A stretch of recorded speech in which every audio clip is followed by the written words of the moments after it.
Hace más de 200 años, cuando toda suerte de pensadores y eruditos de la Francia revolucionaria se reunieron para darle forma a un nuevo régimen, pensaron que su labor era equiparable a la de una llama destinada a alumbrar los confines de este mundo. Querían que la razón dominara sobre todas las demás cosas que se habían construido antes. Hoy, 200 años después, estamos ante el final de muchas de estas ideas. La modernidad parece una pequeña vela en una habitación oscura.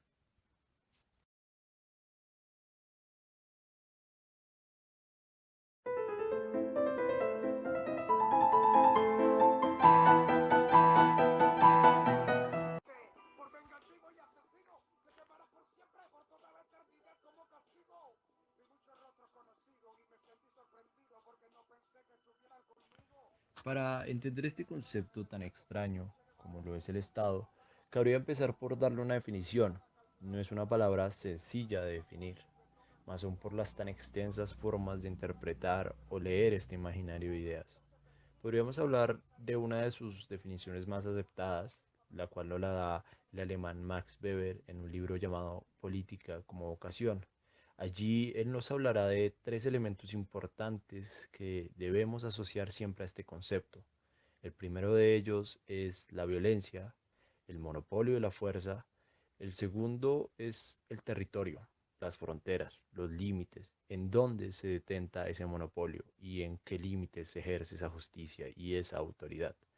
El tercero es el de la comunidad como la gente que integra ese estado, como quienes construyen nación.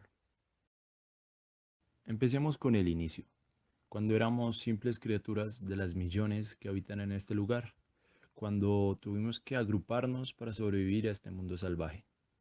Nosotros conocemos ese primer concepto de la violencia desde el mismísimo momento en que nacimos en este mundo. Fue esa ley del más fuerte, era lo que nos llevó a conocer el poder, lo que nos llevó también a querer construirlo y destruirlo todo.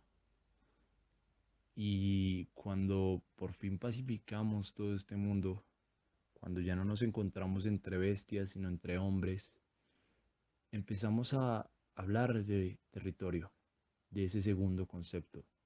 Empezamos a darle nombre a lo que nos pertenecía, a poner límites, fronteras, a hablar de geografía, a discutir sobre cuál era el norte y cuál era el sur.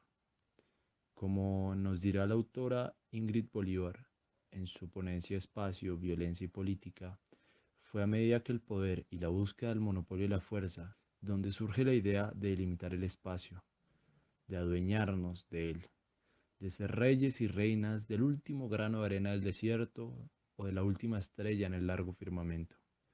Empezarán a sonar nombres como el de Alejandro Magno, como el de Julio César, como el de Gengis Khan, como los europeos que cruzaron el mundo buscando tierras sobre las cuales adueñarse. Nosotros empezamos a hablar un idioma, empezamos a adorar un mismo Dios, empezamos a morir por una misma bandera y entendimos ese último concepto, el de la comunidad.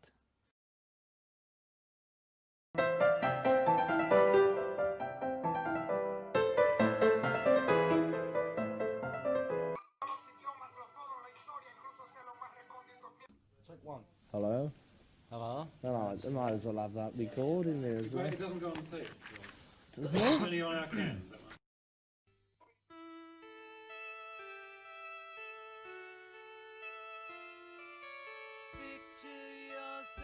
Cuando los ilustrados franceses se hallaron resueltos a hacer del proyecto de la modernidad un gran faro para el mundo, ellos veían en el mundo un gran sitio, uno inabarcable, uno del que nadie había sido dueño, con riquezas ocultas en cada oscuro rincón y al que debían darle luz. Pero nosotros sabemos que el mundo no es así, el mundo no es esa madre inacabable de hace siglos, es de hecho pequeño, es diminuto, es finito. Cosas como el cambio climático y nuestra continua huella de explotación ambiental nos ponen en latitudes diferentes a las que en su momento se pensó para el Estado, desde las bases económicas y productivas hasta la geografía física. Hablamos de países inundados, de ciudades inhabitables por la contaminación. Estamos hablando de que el cambio climático nos hace repensar una de las bases más importantes del Estado. Si vamos a la base de ese mismo Estado, encontraremos que ni siquiera la violencia ha permanecido igual.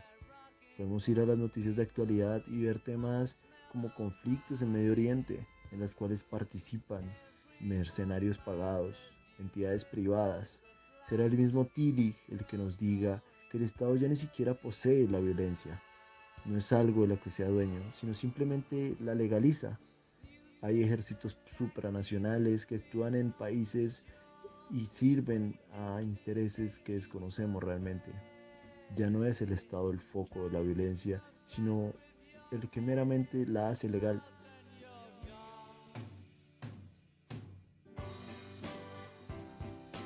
Ya nos remitimos al último concepto que nos queda, el de la comunidad. Veremos que ya ni siquiera somos la comunidad de hace siglos. Los idiomas se han venido transformando. Palabras como Facebook, Twitter, Instagram se vuelven más y más comunes. Ya pertenecemos a una nueva generación, a una nueva era en que la red es nuestra nueva comunidad, en que aprendemos y apropiamos cosas de ella. Ella es nuestra cultura.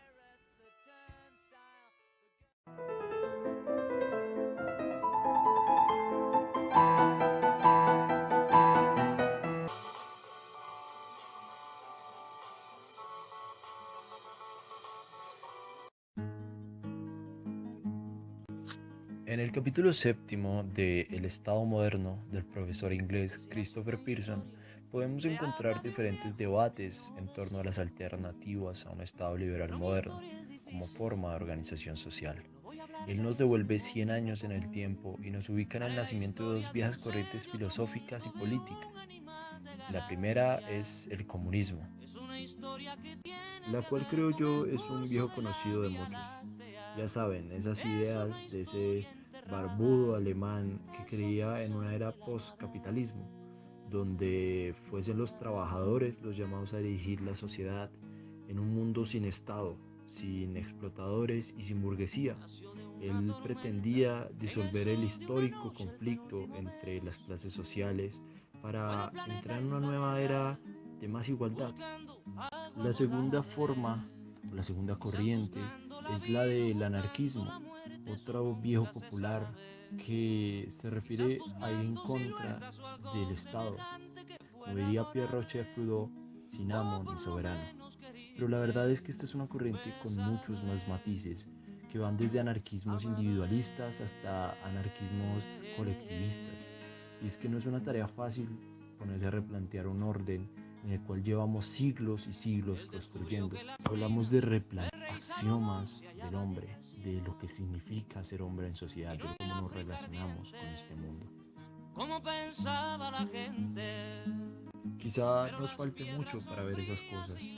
Hace poco veía una entrevista al Premio Nobel de Economía Paul Krugman, en la cual hablaba de las transformaciones del orden mundial, de lo que significaba el resurgimiento del proteccionismo en potencias hegemónicas como los Estados Unidos y la competencia que le significaba a países como China.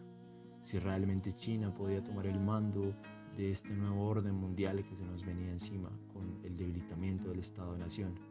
Para él no era así. Él se mostraba escéptico a esto. Él creía que el discurso liberal de las democracias liberales era más unificador, reunía más en torno a él, reunía más pueblos y a más países en torno a este que en torno a alternativas asiáticas o de pensadores de hace décadas.